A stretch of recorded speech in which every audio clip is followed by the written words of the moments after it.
Hey everyone, in today's video I'm going to be doing an updated version on the best bleed build you can use for patch 1.07. Now with the latest update, bleed builds all around have taken a massive nerf with their total damage and the amount of bleed you can build up on an enemy. However, with the way I modified this setup, it'll still proc a bleed buildup with 1 to 3 hits, throw out tons of damage, and plow through the most difficult bosses easily. It won't even feel like bleed builds have been nerfed at all. But anyways, let's actually dive into the build now, and we'll start off with the best weapons to use.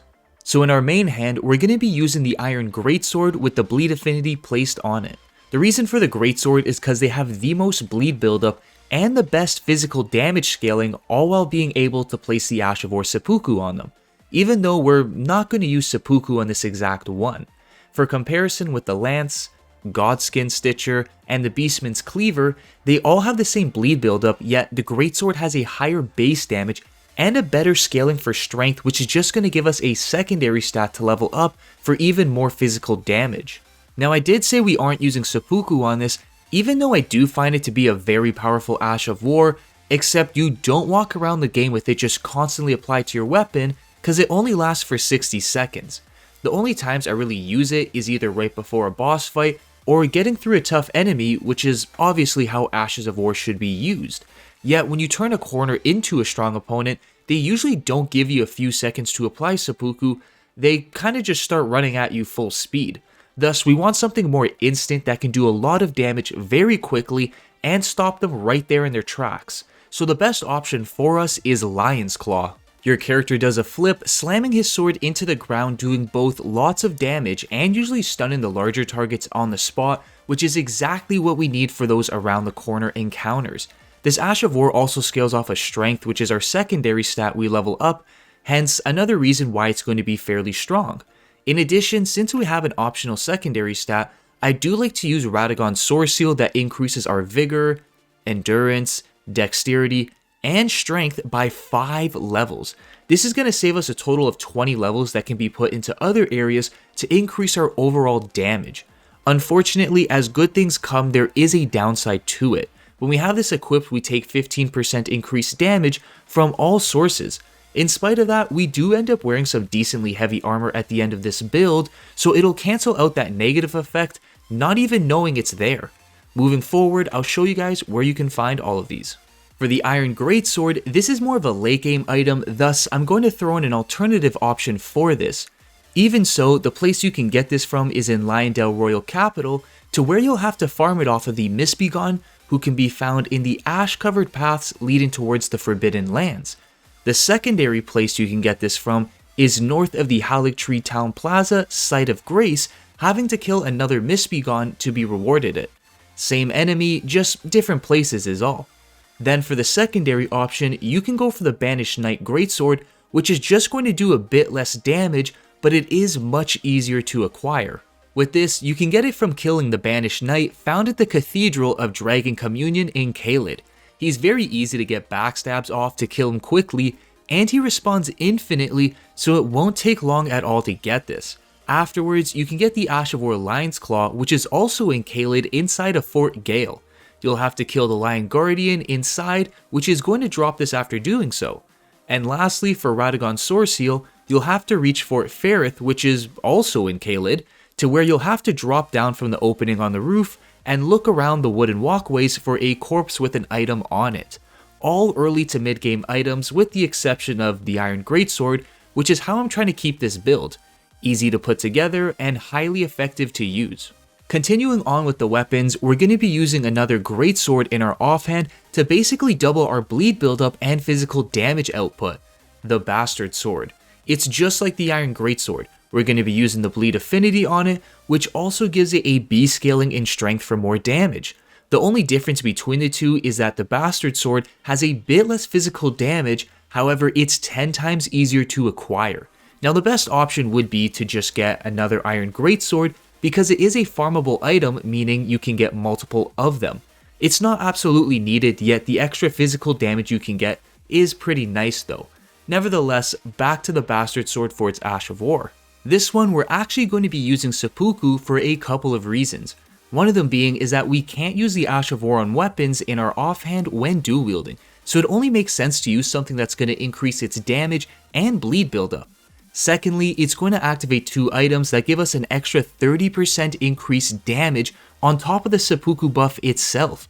Those items being the Lord of Blood's Exaltation, which gives us a 20% damage increase, and the White Mask for a 10% buff whenever a blood loss happens near us, each lasting for 20 seconds total. If you haven't noticed, whenever you activate seppuku, you cause a blood loss on yourself. Consequently, you can get a massive damage increase right before any big fight just by activating this Ash of War.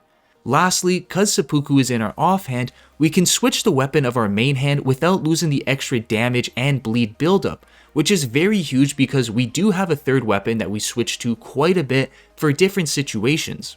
Now before I go over the location of these items, there is one more thing to our greatswords. When we're swinging them normally to proc some bleed buildups, the most effective move we can actually use is the jumping power stance attack. Not just because we swing both swords at the same time, but the damage of that attack is also increased by 25%. All of our other attacks don't get that buff, which is why you'd want to focus on using this move instead of the others. So this increased damage is from the Claw Talisman, which boosts all jumping attacks by 15%, and the Raptor's Black Feathers that adds an extra 10% to it as well. Definitely some big items that give us a lot of damage on top of the bleed buildups. But anyways, now I'll show you guys where you can grab these items. With the Bastard Sword, this one's the easiest item you can get. All you have to do is buy it from the Nomadic Merchant, who can be found at the Castlemorn Rampart Site of Grace. Then for the Ash of War seppuku, this one's quite the opposite. If you can't get it, it's not a huge issue and won't ruin the entire build. This one, you'll have to kill an invisible scarab who can be found east of the Freezing Lake Site of Grace in the mountaintops of the Giants area. It's a really late game item, which is why I'm saying if you can't get it, it's not something to worry about. This build isn't dependent on one thing and one thing only. Beforehand, for another early game item, you can reach Stormvale Castle to grab the Claw Talisman that'll be laying on a corpse on top of a watchtower, which you can climb up via ladder. And the last item is the Lord of Blood's Exaltation, which can be rewarded after defeating Eskar, a priest of blood, who can be found in the Lyondale Catacombs. Now if you guys remember, I did say we have a third weapon we use in our main hand that we switch to for different situations, and that being the Cross Naginata. Now this is mainly going to be used as a long range attack, cause what I noticed with majority of bleed builds is they don't offer any ranged attacks at all, which I think come very clutch for a lot of situations. Hence, the way we achieve this is by using the Ash of War Spectral Lance on it, which is basically just a spear toss. And since it scales with Arcane that we have a lot of points in, it's going to do some good damage. However, I do like to use a Shard of Alexander on it that increases the damage of all Ash of War attacks by an extra 15%. Said this a lot in other videos, it's just a phenomenal talisman to use all around. An added bonus to this is it doesn't cost a lot of mana either, just like the Ash of War seppuku, so we don't have to put a lot of points into mind to use these Ashes of War often. Lastly for the spear is it's our hardest hitting weapon, since we're using the occult variation on it, which makes its damage scale with Arcane just like the Ash of War Spectral Lance. And the thing is it does have less bleed buildup than the swords, but it does have a lot more range, which is really good for poking at enemies. And then when they get close to you, you can hit them with the Bastard Sword because it's still going to have seppuku placed on it. As usual, I'll show you guys where you can find all of these. With the Cross Naginata, you can loot it from the Gale Tunnel in Caelid, which is found on a corpse with a giant land octopus hanging from the ceiling. Afterwards, you can grab the Ash of War Spectral Lance from Rhea Lucaria Academy that is going to be dropped from a teardrop scarab in the large graveyard east of the Church of the Cuckoo Site of Grace. And the final item, the Shard of Alexander, is rewarded after finishing the Iron Fist Alexander questline, which I would highly recommend doing so. Now that covers about everything for our weapons, except we still have two ways of increasing their damage by quite a bit, with one of them being the Flask of Wondrous Physic. So what I found to be the most effective tier to use is the Strength Crystal Knot, increasing our strength by 10 levels for 3 minutes, which in turn is going to give us more damage because our swords have a B rating in strength. Then the second one, I actually decided to use the Opaline hard tier that's going to increase our physical damage negation by 15% for 3 minutes as well. Now, the reason for the Opaline Heart here is cause the second buff we use to increase our damage also reduces our protection, so this kind of helps out by taking away some of its negative effects by quite a bit. That second one being the Blood Boil Aromatic, and this thing is absolutely insane. It gives us a 30% damage boost and a 20% stamina increase, all while lasting 60 seconds. In spite of that, it does have a negative side to it, making us take 25% increased damage. Normally, that would be pretty bad, but like I said before, we have the Opaline Heart here that gives us a 15% damage negation bonus. So this buff realistically only makes us lose 10% damage negation in exchange for a 30% damage and 20% stamina boost, and that is absolutely worth it in the end. I'd recommend saving this for really tough boss fights because of how crazy strong it is, and because it's also an item you'd have to farm for. Yet again, not to worry, I'll show you guys all of the locations where they can be found. For the Strength Crystal Knot here, you'll have to reach the Stormhill Shacks and head northeast to where it'll be laying in a small stone receptacle.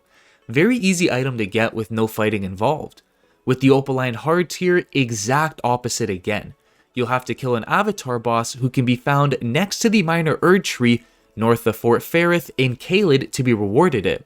And lastly, to acquire all of the materials to make the Blood Boil Aromatic, I'm just going to display all of their locations here on screen if you choose to go and craft them. It's a bit of a process, but completely worth it in the end for those really difficult boss fights such as Malena and Radagon. Moving forward, we still have a few things to take a look at for the armor before we can go over the stats required for this build. So we know for the helmet and chest pieces, we're going to be using the White Mask for a 10% damage increase, and the Raptor's Black Feathers for another 10% damage increase on jumping attacks though. Now both of these armors are either light to medium, which isn't going to give us a whole lot of protection, especially with the increased damage we take from some of our other items. Hence, for the boots and gloves, we're mainly going to want something heavier to make up for that lack of protection. For me, I went with Radagon's set just because it's easy to get and offers a fair amount of protection. There isn't anything that really stands out, so you can throw on any kind of heavy armor, it won't make any difference whatsoever. And just like before, I'll show you guys where you can find these pieces. With the White Mask, this is dropped after killing one of the 3 nameless White Mask invaders who can be found in the Mogwin Dynasty Mausoleum area. Then for the Raptor's Black Feathers, this one can be looted from the Sage's Cave inside of a chest behind an illusionary wall. Lastly, for the boots and gloves, like I said before, they don't really matter, you just want to grab something heavy. But if you want Radagon's armor, you'll have to defeat him and afterwards buy it from Enna, who can be found at the Round Table. Now coming to the end of the build, we can go over the minimum stats required. So to use everything in this setup, you'll need at least 18 strength and 20 dex. Afterwards, you'll want to put majority of your points into Arcane to increase your bleed buildup, and secondly into Strength to increase your physical damage output. You don't really need to put points into Mind cause our Ashes of War don't consume a whole lot of mana, except for Lion's Claw, which even still we can get a good amount of uses out of. Now that covers everything for this build. Before I end the video off, I do want to give a big thanks to the members of my channel for supporting me on my videos and the future ones to come. Thanks for watching everyone, and I hope I see you all in the next one.